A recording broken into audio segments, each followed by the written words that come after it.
2025-এ হয়তো আমার সিনেমা চলে আসবে। আচ্ছা। ততদিন হয়তো আমি প্রস্তুতি নিয়ে ফেলবো। হ্যালো দর্শক বিন্দুরা, কেমন আছেন সব? আশা করি সবাই অনেক ভালো আছেন। এবার বড় পর্দায় আসছেন কাজল আরফিন অমি। সকল জল্পনা কল্পনার পর এবার সিনেমার ঘোষণা দিলেন কাজল আরফিন অমি। দর্শকরা আগে থেকে চেয়েছিলেন কাজল আরফিন অমির সিনেমা আসুক। এবার সেই আশা পূরণ করতে বড় পর্দায় আসছে অতি শীঘ্রই। শাকিব খানের সাথে সিনেমা নিয়ে কোনো কথা হয়েছিল না? জাস্ট এমনি আড্ডা হয়েছে। এখন পর্যন্ত সিনেমা নিয়ে আমরা কোনো কনভারসেশন করিনি, জাস্ট আড্ডা।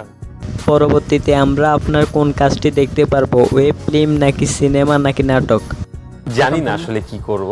আমি গল্প রেডি করছি। আমি আসলে ব্যাক টু ব্যাক সিনেমাই বানাইতে চাই। তারপর আপনার যে টিমটা আছে এই পুরো টিম কি আপনার সিনেমার মধ্যে থাকবে নাকি? সো আমার গল্পটা, কন্টেন্টটা মূল প্রায়োরিটি পাবে, যে আমার কন্টেন্টে কাকে আমি রাখবো। পাবেলের কাছে আমার একটি প্রশ্ন, কাজল আরফিন অমির প্রথম সিনেমাটি আপনার কি হলে ভালো হতো? Comedian action, comic action, comedy action.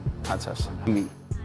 তো বন্ধুরা, কাজল আরফিন অমির সিনেমার জন্য আপনি কতটুকু আগ্রহী তা কমেন্টে জানান। কাজল আরফিন অমির সব থেকে ভালো একটি নাটক বা ওয়েব ফিল্ম কমেন্টে লিখে যান।